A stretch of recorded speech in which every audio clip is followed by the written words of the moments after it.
Bonjour à tous et bienvenue à notre podcast en compagnie de Simon Saint-Hilaire comme à tous les lundis. Bonjour Simon. Allô José, comment vas-tu?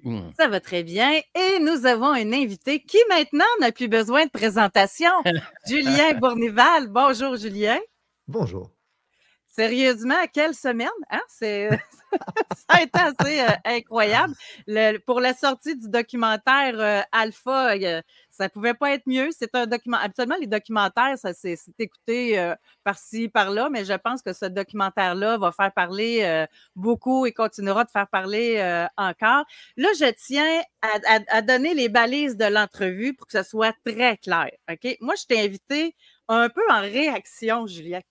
Je t'ai invité en réaction, pas à cause du documentaire, mais à cause de Tout le monde en parle, à cause du Journal de Québec qui ont fait du bashing suite à ton entrevue. Puis là, je me suis dit, moi, j'ai été 7 ans avec le Doc Mayou dans notre podcast où c'était on écoute tout le monde, les gens existent, puis si on veut comprendre, il faut les écouter, il faut leur parler. Fait que c'est dans ce cadre-là que tu es avec nous aujourd'hui.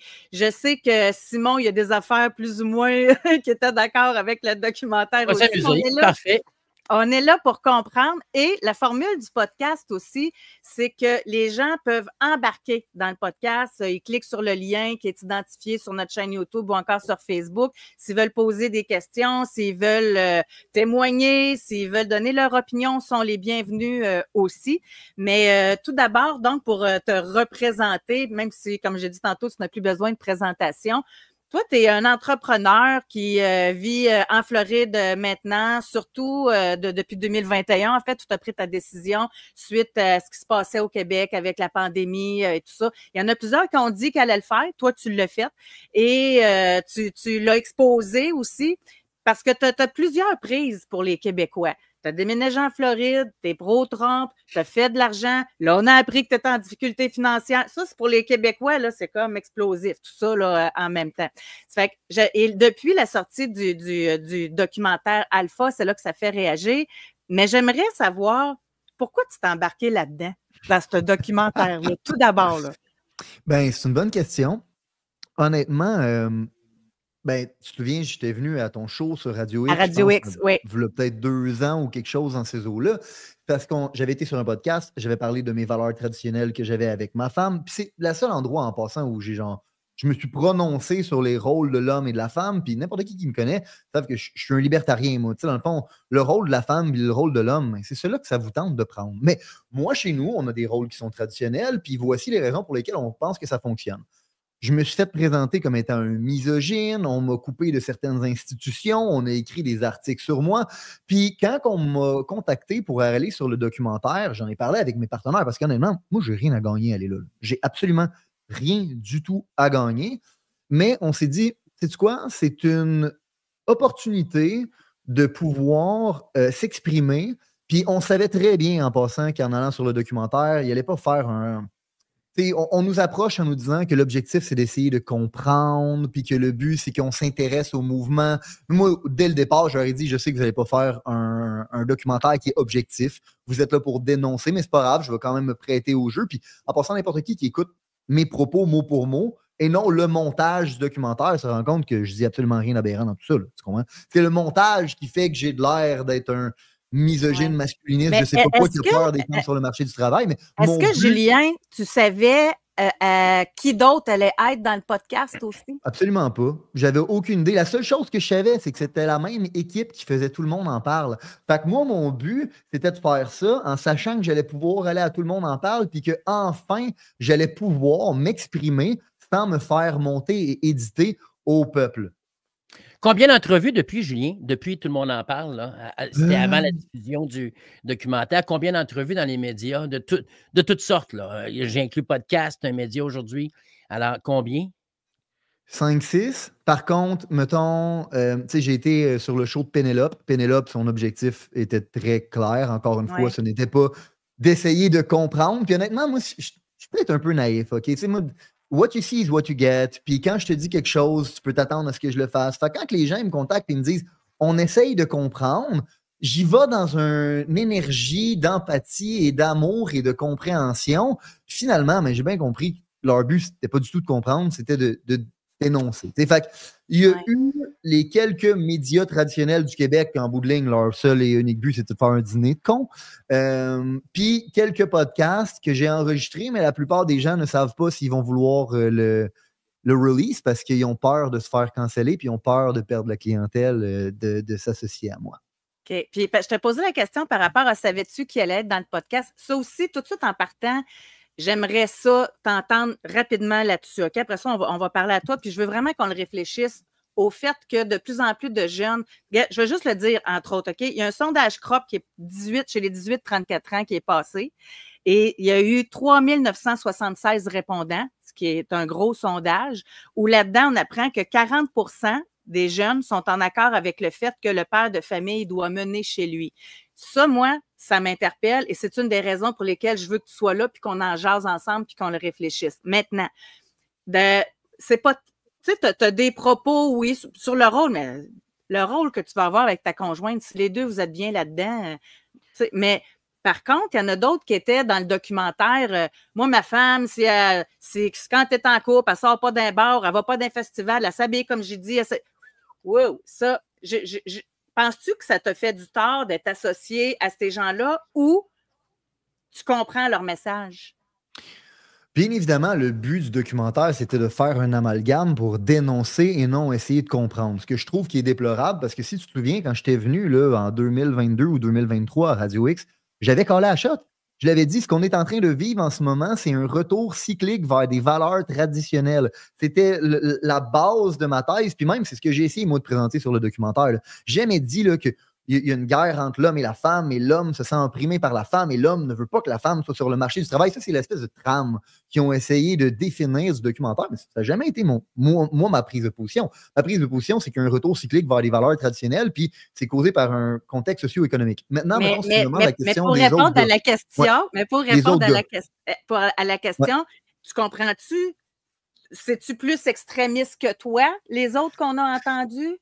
C'est dur à dire, puis ils ont essayé de me faire dénoncer les propos de d'autres personnes, tout le monde en parle, mais dans le fond, moi, on a pris mes propos puis on les a mis hors contexte, dans le sens où j'ai dit, puis je le répète, là, parce que mot pour mot, je dis l'homme et la femme ne sont pas égales en termes de compétences et d'aptitudes, mais sont égales en termes d'importance, sont hautement complémentaires, puis quand ils travaillent ensemble, ils sont capables de faire des merveilles, notamment donner la vie et bâtir la civilisation. On a uniquement gardé l'homme et la femme sont pas égales en termes de compétences et d'aptitudes. Fait que, mettons, si les gens, ils font juste prendre des extraits hors contexte de moi puis qu'ils me jugent là-dessus, ben, ils vont se faire un jugement biaisé. Fait que je serais qui, moi, pour faire aux gens ce que je ne veux pas qu'on me fasse? Je ne vais pas commencer à juger les autres gars. Moi, j'ai jamais écouté leur stock. J'ai jamais écouté c'est quoi l'entièreté de leurs choses, mais je sais qu'on me prend puis on me dénature. Fait que qu'est-ce qu'on a essayé de faire avec eux? I don't fucking know. Puis honnêtement, ça me passe du pied par-dessus la tête parce que c'est comme pas mon problème, mais bien évidemment, quand que je regarde le traitement qu'on m'a fait et comment on m'a dénaturé, ben, je peux me poser la question, ça se peut-tu qu'on a essayé de les dénaturer? Après ça se peut-tu qu'il y ait des propos qui soient plus extrêmes que moi? Ça se peut. Encore une fois, est-ce qu'on a peut-être certains rapprochements sur certaines de nos choses? Bien évidemment, mais comme j'ai dit tantôt, je ne suis pas d'accord à 100% avec les propos de ma femme, mes partners, de mon père. Comment voulez-vous que je sois d'accord à 100% avec les propos de quelqu'un que j'ai jamais rencontré, Chris? Ouais. Je te rencontre la première fois, moi, Julien, oui. Puis c'est la première fois qu'on se rencontre d'une façon ou d'une autre, mais je te rencontre la première fois, on n'est pas dans un podcast, on a une discussion ensemble, depuis moi, autour d'une bière, tiens, dans un bar sportif, puis je te demande, définis-moi donc ta vision de valeurs plus traditionnelles. C'est quoi pour toi les valeurs traditionnelles pour que je me retrouve dans ça et que les auditeurs puissent comprendre ton point de vue? Je ne veux pas prendre pour acquis que tout le monde a regardé le documentaire, que tout le monde a lu les entrevues et tout ça, et puis, alors, fait que je pense que ça va te présenter aussi aux gens qui nous écoutent. Ben, mettons, ça dépend de quel contexte de valeurs traditionnelles qu'on veut parler, parce que homme-femme. Ouais, c'est ça, parce que l'essence de mon message, moi, à la base, ne s'adresse pas aux hommes et femmes. Là, moi, je parle d'entrepreneuriat, puis je parle d'intégrité, je parle d'excellence, je parle de valeurs qui, selon moi, il n'y a pas si longtemps, étaient considérées du gros bon sens pour la plupart des gens, mais qu'aujourd'hui, sur le marché du travail, sont vraiment absentes. Fait que ça aussi, on pourrait le considérer comme étant des valeurs traditionnelles. Maintenant, mettons, si on parle du rôle de l'homme et la femme d'un point de vue traditionnel, ben, c'est que moi, je suis le pourvoyeur et ma femme ben, s'occupe des enfants. Fait qu'en bout de ligne, on a chacun des rôles et responsabilités. Puis encore une fois, moi, je suis un entrepreneur. Fait que je regarde tout sous la loupe d'un entrepreneur. Puis dans ma tête, là, dans le fond, dans un dans un couple, une société, dans whatever quoi, ça prend certains facteurs, notamment une vision commune, on s'en va au même endroit, notamment des valeurs communes, on s'entend sur comment on va agir ensemble, puis des rôles et responsabilités. Puis, ben, dans le fond, dans un contexte traditionnel, ben, on va avoir des rôles et responsabilités qui sont pas rapprochés, mais très éloignés et très distincts.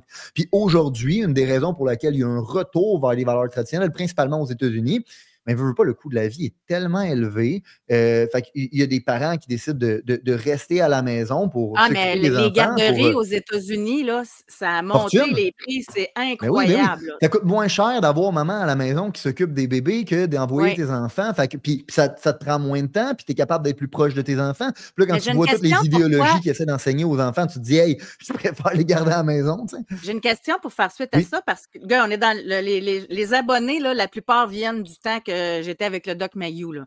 Ça fait que, puis lui, son message, là, quand les enfants naissent, là, pour lui, l'idéal, c'était vraiment que la mère reste à la maison de 0 à 2 ans. Okay? Pour ça, pour le développement de l'enfant, ça, c'était son message. Puis, il n'arrêtait pas de dire que Pauline Marois a fait un génocide en créant les garderies, les CPE, etc. Ça, là, les membres Patreon le savent. Mais à partir du moment que tes enfants, juste pour connaître, continuer dans ce que Simon te demande comme question pour qu'on te situe, à partir du moment où les enfants vont peut-être avoir 3, 4, 5 ans, commencer à aller à l'école, si ta conjointe, par exemple, te dit Julien, je m'ennuie, j'aimerais ça retourner travailler. T'aurais-tu cette ouverture-là ou pour toi, c'est pas là? J'ai toujours dit à ma femme, peu importe qu'est-ce que tu veux faire, je vais te supporter. Tu veux être une femme à la maison, je vais te supporter. Tu veux être une carriériste, je vais te supporter. Peu importe qu'est-ce que tu veux faire, je vais te supporter. Fait que ce serait la même chose la journée que mes enfants sont un peu plus vieux, sauf que honnêtement, je pense pas que ça va arriver parce que je regarde les idéologies qu'on essaye d'enseigner aux enfants ou est-ce qu'on essaye de leur dire que les genres, c'est un spectre, puis que dans le fond, qu'est-ce qui définit si c'est un homme ou une femme? C'est pas ta biologie, mais c'est comment tu te sens. T'sais, ça, c'est des aberrations selon moi que je pense pas que l'école aurait à s'instiguer là-dedans, dans cette éducation-là, puis je pense qu'on a intérêt à ramener des valeurs familiales autour de la table. Fait que, je sais très bien. Familiale ou religieuse? Familiale ou religieuse? Parce que c'est difficile de dissocier les deux une de l'autre aujourd'hui. C'est une bonne question parce qu'on a essayé de me coller aussi l'espèce de moule de la religion. Puis, honnêtement, il y a comme deux choses à ça. Premièrement, moi, cette année, j'ai demandé de trouver Dieu. Okay? Ça fait partie de mes objectifs. Puis je pense que j'aurais jamais dû demander ça parce qu'il m'a mis des sacrements de challenge sur la route à un niveau que je ne m'attendais pas. Puis honnêtement, tant mieux, ça me permet de découvrir une nouvelle force en moi. Mais je me suis intéressé aux 3 religions abrahamiques, mettons. Puis mon espèce de conclusion, c'est je n'ai pas besoin d'institution entre moi et ma foi. Puis je pense que la chose qui est la plus proche de ça, c'est la religion chrétienne, parce que dans le fond, ce que Jésus prêchait, c'était que c'est pas parce que tu suis certaines routines religieuses que ça veut dire que tu vas aller au paradis. Sois un humain de qualité et traite les gens comme tu aimerais être traité. Puis ça, honnêtement, quand je parle d'entrepreneuriat, c'est la base de mon message. La base de mon message, c'est sois un humain de qualité, traite les gens comme tu aimerais être traité et en retour, tu vas win. Ensuite de ça, mettons, si on parle de valeurs traditionnelles, religieuses ou quoi que ce soit, je pense que la religion a fait beaucoup de choses de mal, là, on peut pas lui cacher, mais elle a aussi fait beaucoup de choses de bien, notamment le fait qu'on était capable de reconnaître objectivement le bien et le mal. Puis le bien et le mal, quand on décide de le voir comme étant quelque chose qui n'est pas objectif, mais plutôt subjectif, on se rend dans une espèce de monde complètement déstabilisé qui fait un peu n'importe quoi, comme celui-là qu'on a aujourd'hui. Fait que je pense qu'il y a un retour vers la religion, ou du moins des valeurs religieuses. Ça peut être bon pour notre société quand on est capable de s'éloigner d'une institution qui essaie peut-être de nous contrôler, mais plutôt de voir ça comme étant, hey, peut-être là, que le concept de bien et de mal, il y a de quoi d'objectif là-dedans. Là. Peut-être que de mutiler des enfants là, parce qu'on leur a mis des idées un peu farfelues dans la tête à 8 ans, c'est peut-être objectivement mal. Puis toi, au niveau de l'école à la maison, comme tu sembles t'y intéresser, puis ça aussi aux États-Unis, il y a une grosse montée là, d'école à la maison. C'est le segment qui a le plus de croissance d'éducation aux États-Unis. Oui, exact. Est-ce que, par contre, rendu au high school, parce que moi, j'ai fait l'école à la maison à ma fille pendant une année de temps. Puis, elle était en 3e année, puis c'est dans le cadre on avait pris comme une année sabbatique, on est parti en bateau dans les Bahamas, tout ça. Fait que j'ai enseigné sa 3e année. je me considère quand même intelligente, mais je te dirais que 4e, 5e année, j'aurais peut-être eu de la misère à un moment donné parce que les programmes, ça a tellement changé par rapport à moi dans mon temps. J'étais super bien accompagnée. En tout cas, c'est un challenge, là, être capable de bien enseigner toutes les matières. Mais rendu au high school, là, oui, mais ça, en tout cas, je juste finir ma question, puis on reviendra au social. Mais high school, as-tu l'intention de garder tes enfants à la maison aussi ou? Écoute, on verra en temps et lieu. Okay. Dans le sens que, je veux dire, j'ai pas une boule de cristal, je vois pas le futur dans 20 ans. Ce que je sais, c'est qu'ici et maintenant, je regarde l'état du monde, je regarde qu'est-ce qu'on enseigne dans les écoles, puis je regarde aussi les résultats scolaires des enfants qui sont élevés à la maison, puis ils ont des bien meilleurs résultats scolaires. Fait qu'à un moment donné, je me dis, l'institution du département de l'école, n'a pas fonctionné. Statistiquement parlant, factuellement parlant, ça n'a pas fonctionné, ça n'a pas donné des bons résultats. Fait que moi, je préfère m'éloigner de ça. Ça va être quoi, mais que mes enfants soient à l'âge adolescent? Je sais pas, mais tu verras ça va bien. Là. Puis pour répondre à Simon, l'aspect social, parce que j'avais fait beaucoup d'entrevues là-dessus à l'époque, parce que évidemment, je me lançais comme là-dedans. Tu sais, si tu leur fais faire du sport, tu leur fais faire tu les amènes dans des groupes, il y a d'autres jeunes, tu sais, ça aide un petit peu. Moi, personnellement, une année, c'était assez. Parce que c'est pas vrai que tu as du soccer, que tu as des arts, que tu essaies tous les jours. Moi, pour ma fille, c'est important aussi qu'elle apprenne à se faire challenger, à être challengée, à se faire un esprit critique de par elle-même, pas par la mienne nécessairement. Mais en tout cas, c'est pas là que je veux qu'on aille. Mais par contre, pour revenir, moi, ça me choque, je te dis. Ce qui me choque, c'est la réaction suite au documentaire. Comme je te dis, suite à il y a une fermeture d'esprit. Puis, il y a une hypocrisie aussi, je crois, parce que j'ai fait plusieurs émissions dans le temps aussi, puis même avec le doc, on en avait parlé, puis on avait fait un sondage. Si on donnait la possibilité aux femmes d'être à la maison au lieu d'être sur le marché du travail, puis moi, ça m'avait flabbergasté parce que moi, j'étais une carriériste. Il y avait une majorité de femmes qui ont répondu au sondage que s'il n'y avait pas de problème d'argent, s'il n'y avait pas qu'ils aimeraient mieux rester à la maison. Fait que, c'est pour ça que j'ai un petit peu d'hypocrisie là-dedans. Mais, puis juste pour continuer avec ce que... je vois le temps passer. C'est correct que encore on dépasse notre temps qu'on s'était dit, Julien? Ou...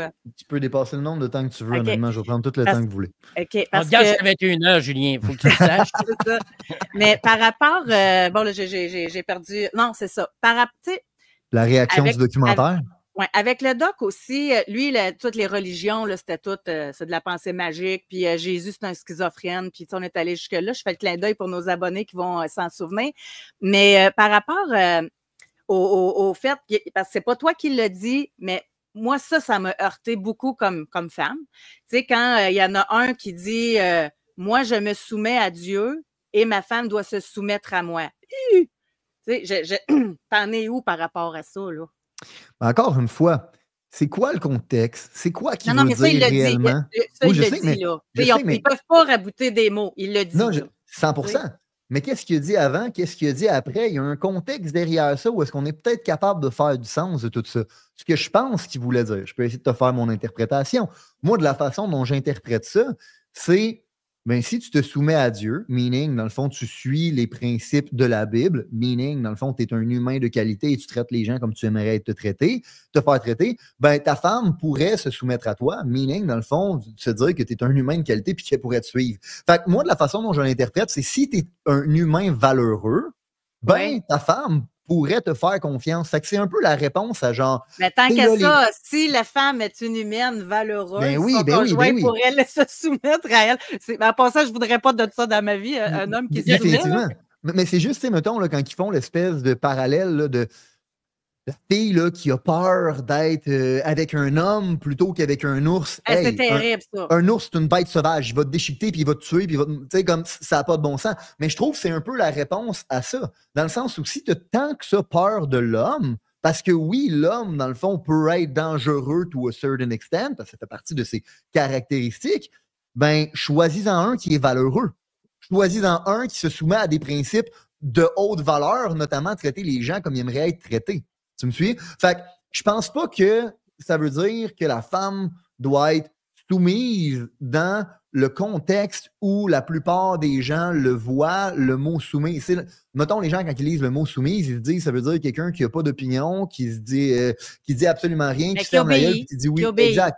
Mais tu sais, dans le contexte biblique, du moins de ma compréhension de ce qu'elle essayait de dire, c'est simplement qu'elle va accepter le leadership de son homme. Fait que dans le même titre que moi, là, ma femme, on en a des débats, là. Puis ma femme, c'est vraiment pas un yes man. Là. Puis ma femme, elle a du caractère sacrément. Tu n'as jamais vu autant de caractère du haut de 5 pieds 2. Là, genre, big time. Sauf que, bien évidemment, comme je suis le pourvoyeur, j'ai un certain droit de regard sur certaines décisions. Ça ne veut pas dire que je ne l'écouterai pas. Ça ne veut pas dire qu'on ne va jamais avoir de discussion. Ça ne veut pas dire ça. Mais ça veut dire que sur certaines choses, ben, c'est moi qui vais trancher. Exemple concret. Là. Ouais. Ben, exemple concret, ben, j'en avais parlé la dernière fois. Moi, le truc qui a fait que j'étais un misogyne, c'est que j'avais dit responsabilité rime avec autorité. Fait que si moi, j'ai responsabilité sur le fait de comment je dois générer des revenus, parce que j'ai la responsabilité d'être le pourvoyeur, ben, j'ai autorité sur comment je vais les gérer, les revenus. Parce que si je n'ai pas autorité sur comment gérer les revenus, comment voulez-vous me donner la responsabilité de le faire? C'est impossible. Fait que si je dis, hey chérie, pour être capable de subvenir à nos besoins, on doit déménager en Floride, ben ma femme, ça ne veut pas dire qu'on n'aura pas de discussion. C'est pas une démocratie. C'est pas une démocratie. Ça dépend. Ça ne veut pas dire qu'on n'aura pas une discussion. Ça ne veut pas dire qu'on ne va pas en parler. Ça ne veut pas dire que je ne vais pas écouter son... Mais le dernier mot, c'est à toi. Mais le dernier mot, c'est toi qui l'as. Ben, c'est parce que de toute façon, dans une business, tu ne peux pas avoir de toi qui est consensuel. Tu comprends ce que je veux dire? Mais le dernier mot, c'est toi qui l'as. Sur ça, ben définitivement. Définitivement, mais tu ne peux pas de toute façon avoir de quoi qui est consensuel partout. Si on attend, je ne suis pas d'accord à 100% avec les opinions de ma femme. Fait que si on attend de toujours être d'accord à 100% sur tout avant de faire quoi que ce soit, de dépenser un sou, hostie, on n'y arrivera pas. Mais l'opposé n'est pas possible. Mais c'est la même chose de l'autre côté. C'est la même chose de l'autre côté. Mais femme, elle gère quoi? Avez-vous des départements, mettons? Oui, elle gère ce que tu lui permets de gérer. Mais ma femme, ben non, elle gère qu'est-ce qu'elle a envie de gérer. Parce que ma femme, j'ai toujours dit qu'elle pouvait faire qu'est-ce qu'elle voulait et qu'elle peut être une carriériste si elle veut. Mais pas l'argent et les décisions. Ben, elle a entièrement le droit de faire une carrière si elle veut. Puis si elle génère des sous, elle a entièrement le droit de faire qu'est-ce qu'elle veut avec ses sous.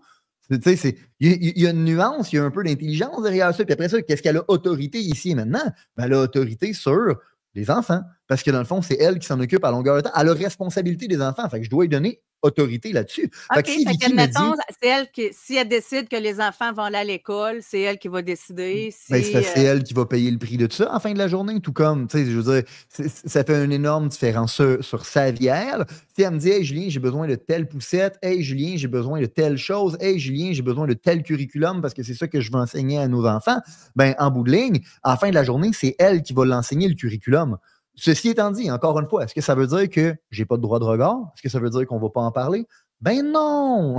On est des humains, on est un couple, on est une organisation. Dans le fond, il faut qu'on soit capable de dialoguer ensemble. Sauf qu'à un certain moment donné, il faut qu'on respecte que certaines personnes peuvent avoir autorité sur certaines sphères de notre vie ensemble. Excusez, tu parles de tes enfants. Je ne veux pas que tu les présentes en termes de prénoms. Tu as assez de visibilité. On va leur laisser la chance d'être des enfants. Et puis, mais juste pour le bénéfice de tout le monde, juste quel âge puis quel sexe? C'est 2 petits gars, puis ils sont les 2 en bas de 2 ans. Fait que j'en ai un qui a... Ah, bravo! Ouais, 1 an et quelques mois. Là, 1 an et 8 mois peut-être, puis l'autre, il y a genre 4 mois, quelque chose dans le genre. Est-ce que vous comptez en avoir d'autres? Oui, on aimerait ça. Et si demain, tu as une belle fille là, qui t'arrive, qui vient au monde, là, je serais vraiment content, c'est ce qu'on aimerait avoir. Je suis certain. Et puis, mais tu vas souhaiter quoi pour elle comme modèle? Est-ce que tu souhaites qu'un jour, là, quand elle va devenir adulte, est-ce que tu vas lui dire, je souhaite que tu rencontres un homme fort qui va prendre soin de toi, ou je souhaite que tu dépendes de personne et que tu sois capable d'aller où tu as envie d'aller puis tu y crois? Je pense que tout ça, c'est une question de montrer l'exemple. Bien évidemment, je veux que mes enfants se développent à la hauteur de leur potentiel, peu importe c'est quoi leur potentiel, et qu'ils soient capables de remplir leurs rêves, peu importe c'est quoi leur rêve. Ceci étant dit, moi, le vrai rôle que je peux avoir, c'est de montrer l'exemple à travers mes actions et les actions de ma femme.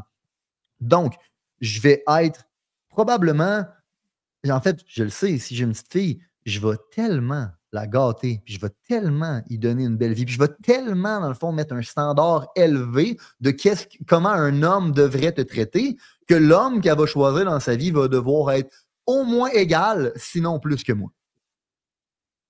Mais encore là, est-ce que tu vas l'encourager à dire, trouve-toi un homme qui va représenter mes valeurs puis que tu vas pouvoir prendre soin de toi, ou tu vas l'encourager à dépendre d'elle-même puis se donner le droit d'avoir la carrière qu'elle veut, mais pas devoir rester par quelqu'un par dépit, mais bien par choix. Je pense pas qu'on a ce niveau-là de contrôle sur personne dans la vie en passant. C'est pas moi qui vais décider. Je suis libertarien, moi, dans la vie. C'est pas moi qui vais imposer à mes enfants. Tu dois faire telle carrière et tu dois faire ci. La seule chose que je peux faire, moi... Je te demande ce que tu souhaiterais pour elle. Ben, ce que je souhaite, puis qu'est-ce qu'elle va faire, c'est deux choses différentes. Puis après ça, à la fin de la journée, moi, ce que je souhaite, c'est qu'elle soit heureuse. Fait que même si mes aspirations ne sont pas le chemin qu'elle finit par choisir, si c'est la chose qui la rend heureuse, je vais être l'homme le plus heureux au monde. Moi, j'aimerais ça. En passant, je trouve ça super intéressant, Simon, les questions puis tout ça. Mais j'aimerais ça qu'on entre dans la compréhension. Essayer de comprendre.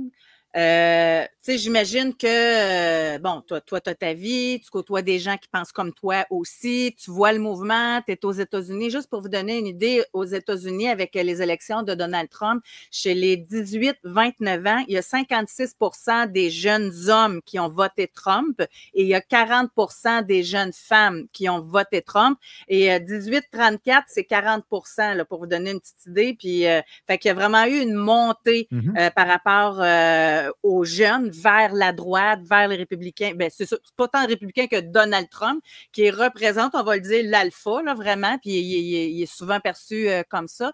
Et au Québec, il y a une tendance aussi, on regarde les sondages au fédéral, il y a une majorité de 18-34 qui, pour l'instant, sont pro-Poilievre. Moi, là, on jase ensemble, OK? Puis j'aimerais vraiment ça, même parmi ceux qui sont connectés. En passant, merci beaucoup. On a le double d'auditoire que d'habitude, là. Fait que je suis super contente. Tu fais réagir, Julien. J'aimerais beaucoup ça, c'est de comprendre. Puis je vais essayer d'être délicate, là, mais toutes les histoires de changement de sexe, toutes les histoires de drag queen, toutes les histoires... Tu sais, au Québec, là, le balancier a tellement été à gauche. L'homme blanc, on en a déjà parlé, Simon, ensemble, l'homme blanc québécois a tellement été mis de côté, rabaissé. Toutes les autres, là, pour avoir accès à des postes dans les universités, exemple, là, les mises en candidature étaient toutes, là. Si vous avez un handicap, vous pouvez. Si vous êtes de couleur, vous pouvez. Si vous êtes autochtone, vous pouvez. La discrimination positive. Mais un homme blanc n'avait pas le droit. Fait que tout ça, aux États-Unis aussi, ça s'est beaucoup jasé, là. Tout ça, penses-tu que c'est ça qui fait en sorte que là, le balancier s'en va vers l'autre côté? Mais définitivement, puis c'est ça que j'avais parlé quand j'étais venu sur ton show v'là 2 ans, puis je l'avais prédit, j'avais dit, guys, c'est ça qui s'en vient, puis honnêtement, vous devriez tous vous intéresser à ça, parce que historiquement parlant, c'est ça qui se passe. Les GI, là, quand ils sont revenus de la Deuxième Guerre mondiale, là, ben, eux là, sont revenus, puis bien évidemment, quand tu t'en vas à la guerre, ben, tu as des vues très traditionnelles du monde et très, très, très pragmatiques. Fait qu'eux sont arrivés puis ont créé des institutions hyper rigides, hyper fonctionnelles, mais hyper rigides, c'est ça qui a créé la société la plus prospère en date d'aujourd'hui. Quand les baby boomers sont venus au monde, là, ben, eux, ils avaient besoin d'un éveil spirituel parce que les institutions étaient trop rigides. Puis éventuellement, mais qu'est-ce qu'ils ont fait? C'est qu'ils ont demandé cet éveil-là spirituel. Puis quand c'est arrivé, là, c'était nécessaire. L'émancipation de la femme, les droits de l'homme, toutes ces choses-là, hyper nécessaires. Quand ils sont devenus au contrôle des institutions, ils ont créé des institutions à leur image, tout comme les GI l'avaient fait.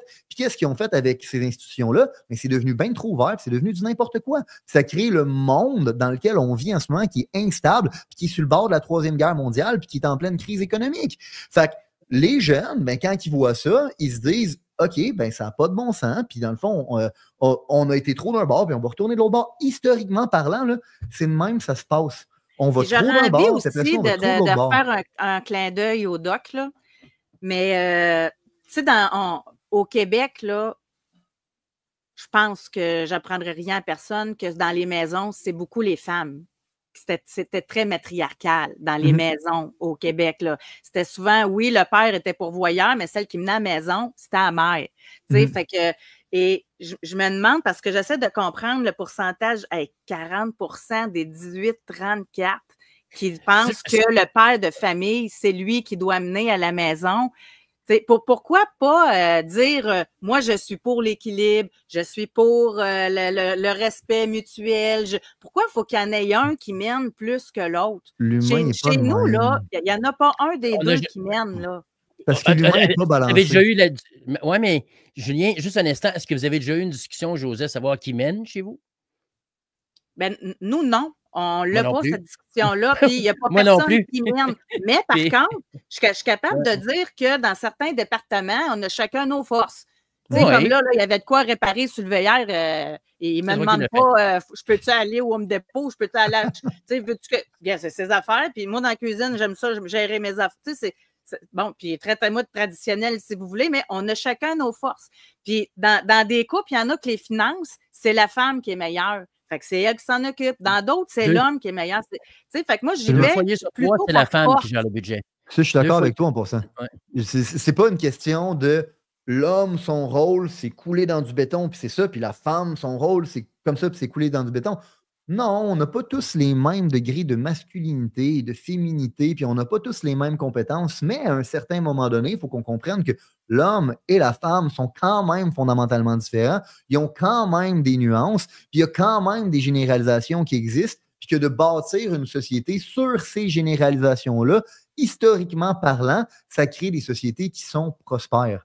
Fait que là, en ce moment, ben, on a été vraiment trop dans un extrême où, dans le fond, ben, si ça tente de t'identifier à une plante verte, tu peux être une plante verte si tu veux.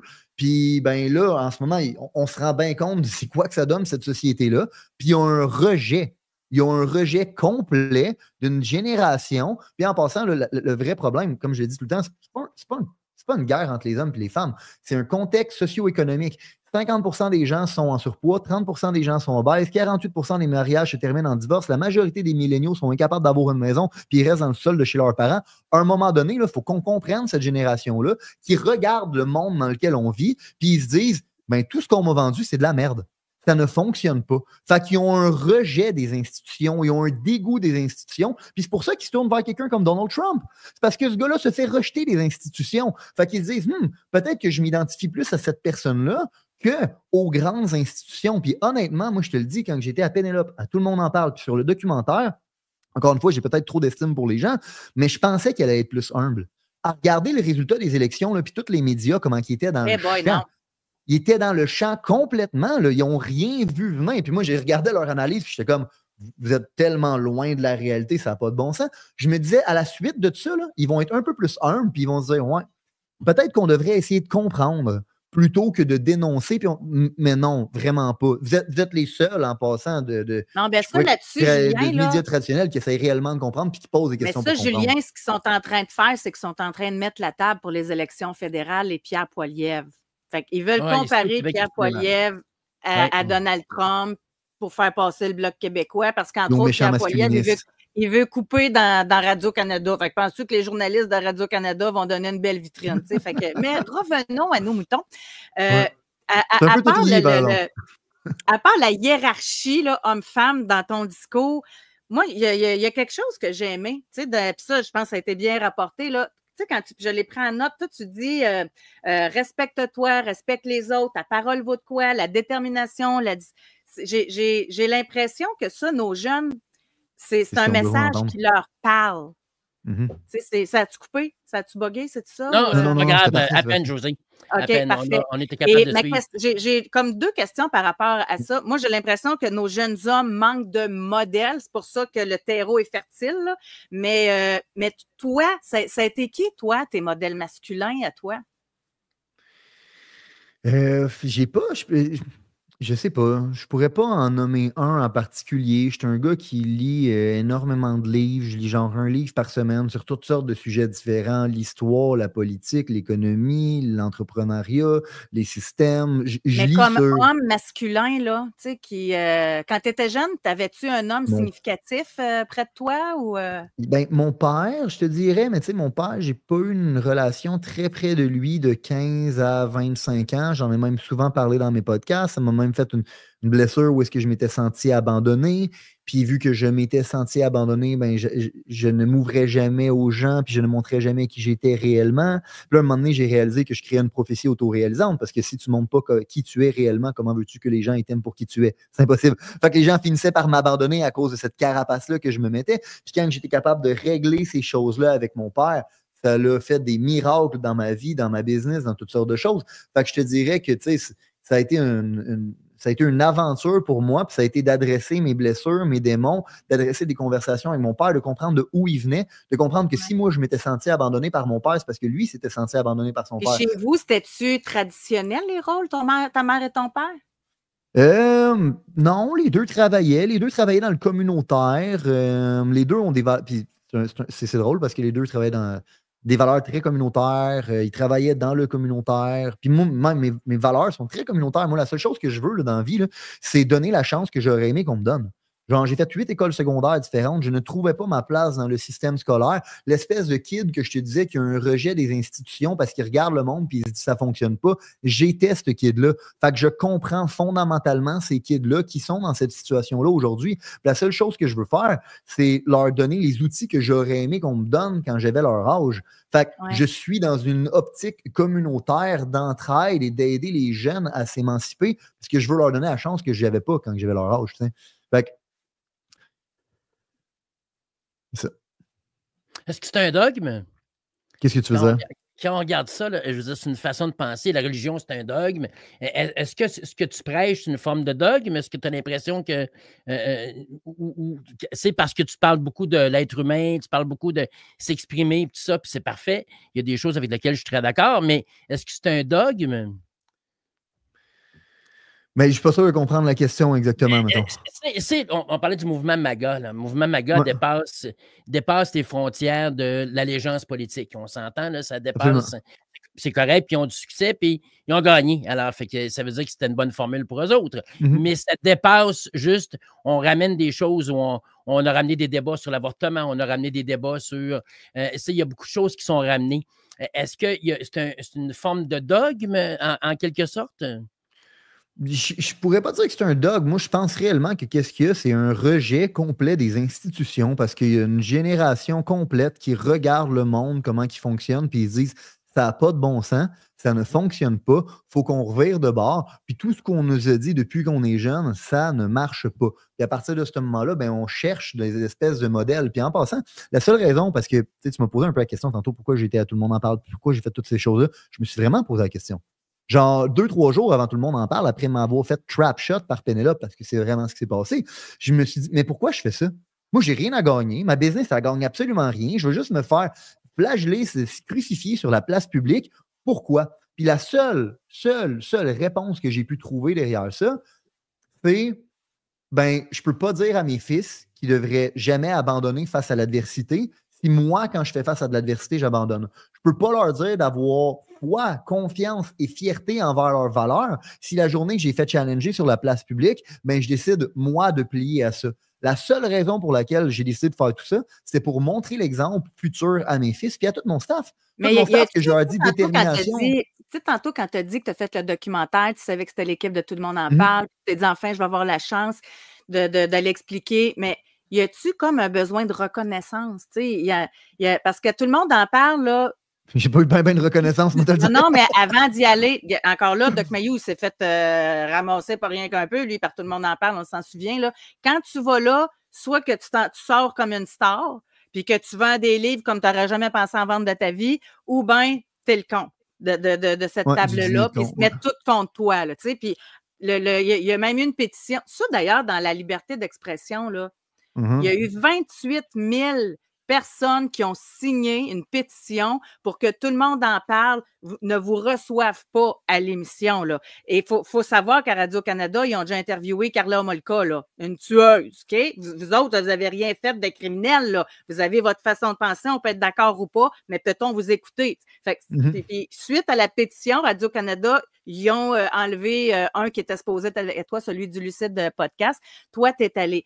Mais en y allant, t'avais-tu un petit espoir de reconnaissance ou tu savais très bien que tu t'en allais là-dedans? Là? Non, je m'en allais là-dedans. Moi, comme j'ai tout le temps dit, ce qui compte, c'est ma femme, mes parents, mes partners, mon staff. Est-ce que ce monde-là sont fiers de moi? Est-ce qu'ils me regardent et ils disent cette personne-là, c'est un exemple hors de tout doute raisonnable parce qu'il va au combat, il a confiance en ses valeurs, puis coûte que coûte, peu importe l'adversité, il va y aller.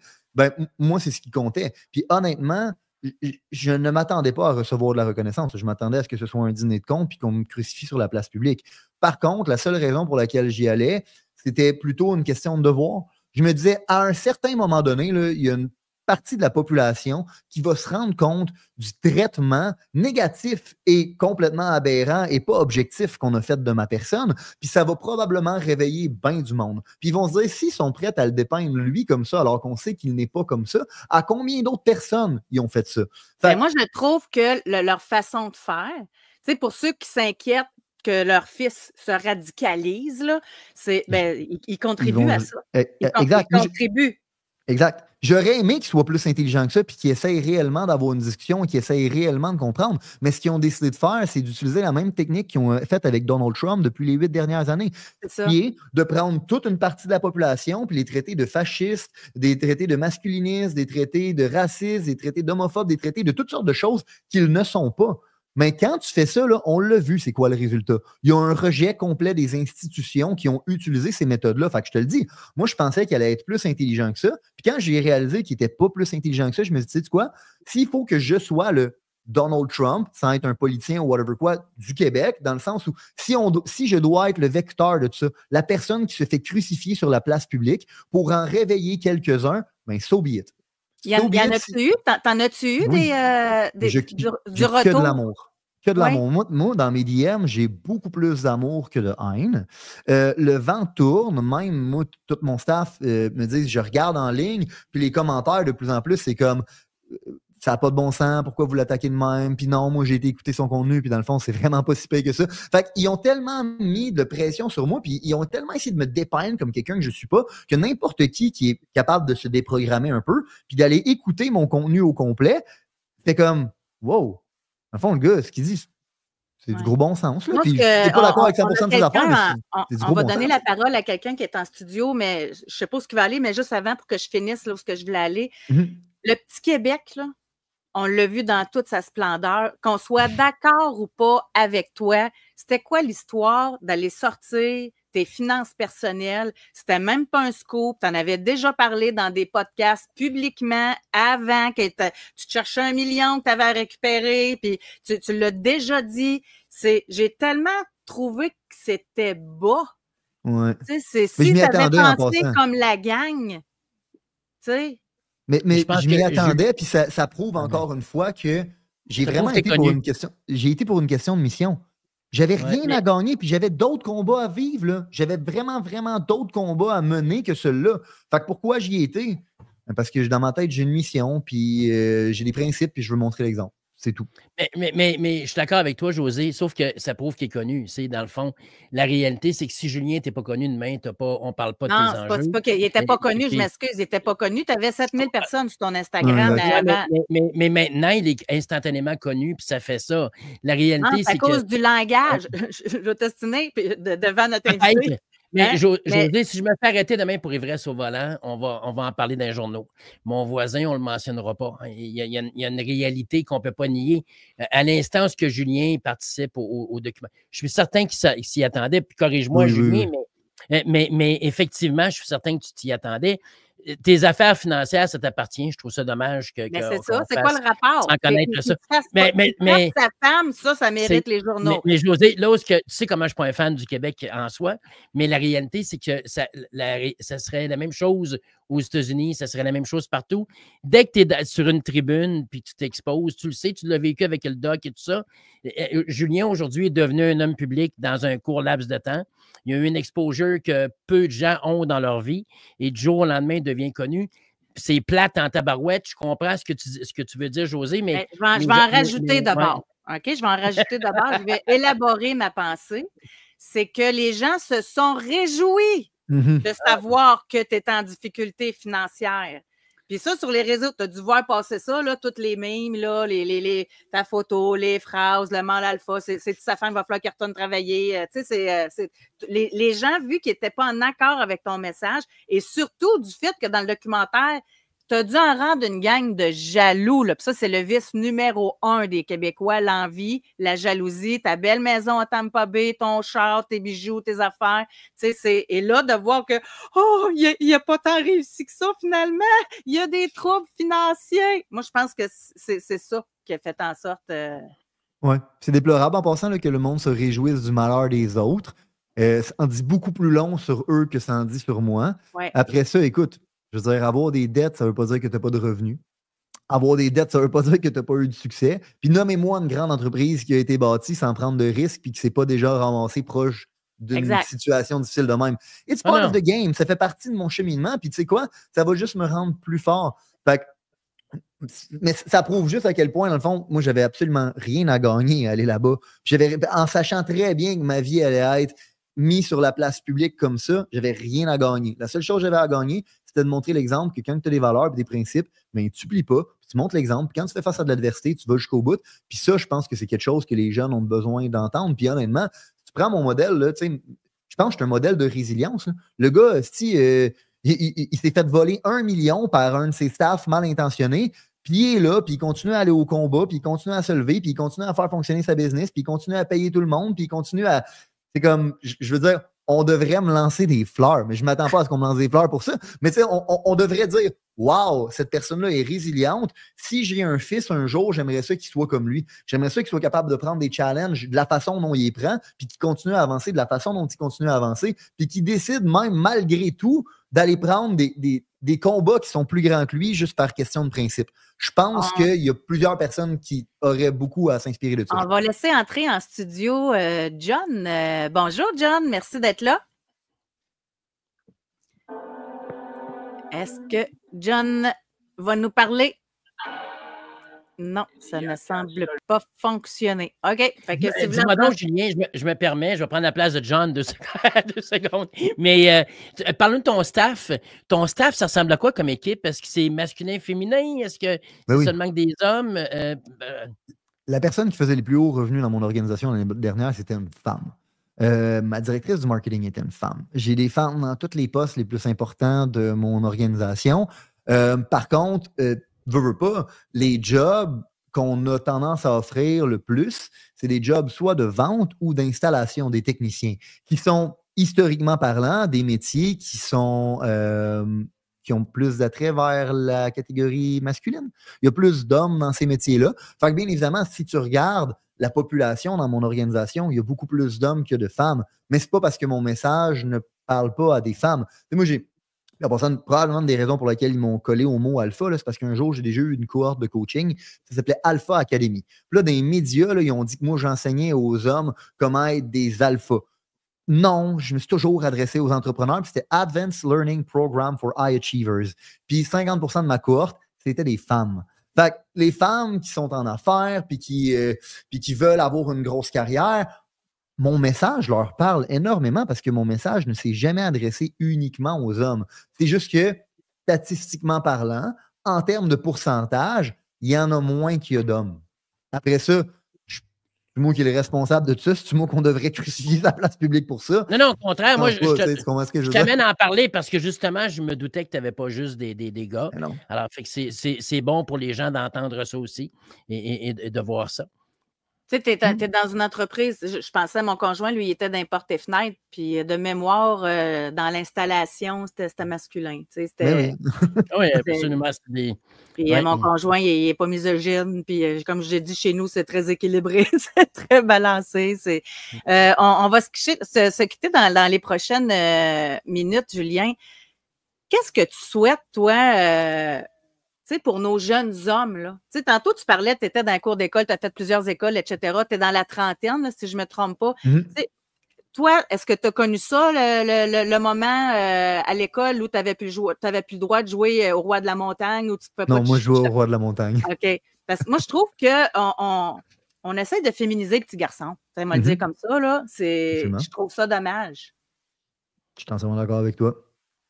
Fait que moi, dans le fond, écoute, j'ai pas la prétention de croire que je suis capable de régler tous les problèmes de la société, loin de là. La seule chose que je peux faire, c'est essayer d'être un exemple. Être un exemple à travers moi, ma personne, mes actions, puis c'est ça ma boussole, moi, c'est ça mon true north. Puis à travers mon entreprise. Dans le fond, essayer de montrer l'exemple à travers mon entreprise, avoir une entreprise où on est capable de donner la chance à qui que ce soit, peu importe la couleur de ta peau, peu importe ton orientation sexuelle, peu importe quoi que ce soit, mais une entreprise qui est méritocratique. Je ne donnerai pas une position à quelqu'un parce qu'elle représente une diversité. Je vais donner une position à quelqu'un parce que c'est la personne la plus compétente. Puis je pense que c'est comme ça qu'on devrait opérer dans la société. Fait que moi, la seule chose que j'espère être, parce que justement, il y a un vide de modèle masculin, c'est d'être un modèle masculin pour. Puis pas juste un modèle masculin, juste être un modèle tout court pour les kids qui regardent la société et qui se disent ça n'a pas de bon sens, c'est où qu'on s'en va. Je veux être un modèle de résilience, je veux être un modèle d'intégrité, je veux être un modèle de transparence, je veux être un modèle de détermination, je veux être un modèle d'excellence, je veux être un modèle de toutes ces choses-là. Puis ça, c'est ma vraie boussole. Puis c'est comme ça que je prends mes décisions pour mes actions personnelles et les actions de mon entreprise. C'est ça que ça me fait penser. Je t'écoute parler, puis c'est... On n'en a pas de discours. Je ne me souviens pas avoir entendu un homme dire « j'aimerais ça être un modèle ». On n'en a pas beaucoup de ce genre de... Tu sais, quand au Québec, on est né pour un petit pain. Tu sais, comme je disais tantôt, notre rapport à l'argent, il est très ambigu au Québec. Là. Les hommes qui ont confiance en eux, toi, tu reflètes la confiance en toi, tu le dis, tu t'assumes, etc. J'imagine que ça doit être très dérangeant et peut-être plus pour les autres hommes que pour les femmes. Et je m'explique, avec ce commentaire-là, on a une femme ici, bravo, tu es inspirant, j'espère que mes filles trouveront un mâle alpha à marier. Tu sais, j'ai l'impression que ça se peut-tu que tu déranges plus les hommes que les femmes? Ça se peut très bien. En fait, moi, je pense que je dérange un peu les deux. Dans le fond, il y a probablement plein d'hommes qui aimeraient ça être capables de donner la vie que je donne à ma femme puis qui ne sont pas capables d'y donner. Puis à cause de ça, ben, probablement qu'ils se sentent inadéquats. Probablement plein de femmes qui aimeraient ça avoir la vie que je donne à ma femme, mais leur chum ne leur donne pas. Fait qu'à cause de ça, ben, ils m'aiment pas puis ils pensent que je suis un misogyne. Je pense que je dérange par le fait que je suis différent de la pensée unique du Québec. Tu sais, tu l'as dit tantôt, là, j'ai des armes à feu. Je suis pro-Trump. Je suis contre l'intervention de l'État. Je suis un entrepreneur. Moi, je pense qu'on devrait laisser les entrepreneurs vivre et créer de la valeur avec le moins d'intervention de l'État possible. Fait que je suis un carnivore. Tu comprends? Je coche toutes les cases de ce qui dérange la majorité des Québécois, mais en même temps, je représente justement l'antithèse de la société actuelle. Puis c'est pour ça que je pense qu'il y a certaines personnes qui adhèrent à ce que je dis ou qui sont capables de me voir comme étant un modèle parce qu'on regarde la société puis on se dit ça n'a pas de bon sens. Fait que là, on cherche l'antithèse de ça et je représente cette antithèse-là. Puis bien évidemment, ben, toute la gauche bien pensante et tous les gens qui prennent pas le temps de rechercher un petit peu plus, ben, aussitôt que moi je tombe dans une case, au lieu de se dire que c'est peut-être normal, puis ça fait pas de moi un misogyne, ça fait pas de moi un dangereux, ben, ils préfèrent me détester. J'ai envie d'en rajouter, je réfléchissais en même temps, puis je me disais, tu sais, comme femme, là, bon, moi, je te respecte comme personne, mais moi, je voudrais pas être avec quelqu'un qui me dit, qui mène à la maison. Bon, et ça, sachant ça, on sera jamais ensemble. Tu comprends? C'est assez simple, là. D'un autre côté, si je rencontre un homme, puis lui, il va être polygame, ben moi, ça m'intéresse pas, fait que je serai jamais avec. Fait que comme femme, je peux choisir d'être avec la personne ou pas. Et pas les empêcher d'exister, là. Ils ont le droit d'exister. Exact. Tu sais, mais j'ai l'impression au Québec, là, que si, ben, je dis au Québec parce que là, on est au Québec, là, mais j'ai l'impression que si on pense pas comme lui, on le détruit. On pense pas comme lui, tu sais, on peut-tu juste vivre et laisser vivre, là? Puis une partie de la personne, moi, c'est ça que je trouve le plus aberrant parce que oui, c'est exactement ça. Aussitôt qu'on voit quelqu'un qui tombe dans une cause qu'on ne comprend pas, on le déteste, au lieu de se dire, c'est peut-être une partie de sa personne, tu sais, dans le sens que, mettons, OK, oui, je supporte Trump. Est-ce que je supporte ce qu'il a dit et tous ses faits et gestes, puis je suis un fan fini? Absolument pas. Je pense juste qu'il était bien mieux qualifié que n'importe qui d'autre pour nous éloigner de la Troisième Guerre mondiale. Puis je pense que quand on élit la personne la plus importante au monde, on ne devrait pas l'élire selon un critère de diversité. Fait qu'à cause de ça, je vais le supporter. Mais le monde se dit, bon, ben, vu qu'il supporte Donald Trump, ça veut dire qu'il supporte tout ce qu'il dit. Mais ça, c'est non seulement aberrant, mais les médias font un double standard incroyable là-dessus. Là. Mettons, je te donne un exemple concret. Là. On essayait de me faire dénoncer les affaires de Andrew Tate puis de Trump puis de me mettre dans le même panier que tout le monde pendant qu'on était à Tout le monde en parle. Mais Simon, là, le journaliste du documentaire, là, il partageait des articles où, dans le fond, les gens dans l'article disaient tous les gars dans le documentaire, c'est des masculinistes qui détestent fondamentalement la femme, puis c'est des racistes, des homophobes, des ci, des ça. Je l'ai vu partager ça, puis j'ai dit, tu penses-tu vraiment ça de moi? Puis il dit, ben non, pas du tout, je pense pas ça de toi. Okay, mais tu le partages quand même. Fait que si moi je suis la même logique que toi, ben par le fait que tu partages ça, ça veut dire que toi, dans le fond, tu penses ça de moi. Fait que vous me demandez de dénoncer des choses que vous n'êtes pas capable de dénoncer de votre bord. Il n'y a pas un double standard ici? Je sais pas si tu me suis. En tout cas, tes garçons pourront dire que tu tiens debout. Je te félicite. Et puis, je ne suis pas d'accord 100% avec tes propos. C'est parfait. J'aime ça, moi, avoir des gens avec lesquels je ne suis pas d'accord. Mais je suis, José me connaît, je suis pour je suis pour la liberté d'expression de tous les côtés. Je suis un fan d'Ira Glasser. Je te recommande Mighty Ira. Et puis, lui, il a défendu pour que des manifestations pro-nazis aient lieu aux États-Unis. Alors que je suis contre le mouvement, là, mais lui, il disait c'est ça, la liberté d'expression. C'est d'accepter qu'on ne peut pas juger la qualité des propos des gens en fonction de notre propre opinion. Il faut que tout le monde ait le droit de s'exprimer de part égale. Et puis, José permet ça. Et puis, c'est le fun que tu sois joint à nous autres aujourd'hui. Bien content de t'avoir rencontré. La liberté d'expression, c'est pas supposé de protéger les dialogues qui sont acceptés par tout le monde. C'est supposé de protéger les dialogues qui ne seront pas acceptés par tout le monde. De tous les côtés. De tous les côtés. Oui. En tout cas, je te remercie. Je t'avais demandé une vingtaine de minutes. On va avoir fait l'émission au complet. Donc, on ne s'est pas compté personne. Oui, c'est ça. Mais merci de nous avoir accordé ton temps, merci, Julien. Merci beaucoup à ceux qui sont connectés en direct. J'aimerais vraiment avoir votre feedback. Sérieusement, parce que tout ce qu'on lit, ça va tout le temps d'un côté. Est-ce que votre opinion a changé? Est-ce que, au contraire, j'aimerais ça avoir votre feedback par rapport à notre entrevue d'aujourd'hui. Simon, merci d'avoir été là. C'est une première qu'on reçoive un invité comme ça. Julien, bonne chance avec ton aventure. Et quand je parle aventure, j'ai inclus la famille, toute. Bonne chance. Je te souhaite le meilleur. J'apprécie. Merci à tous. Bye-bye. Bye.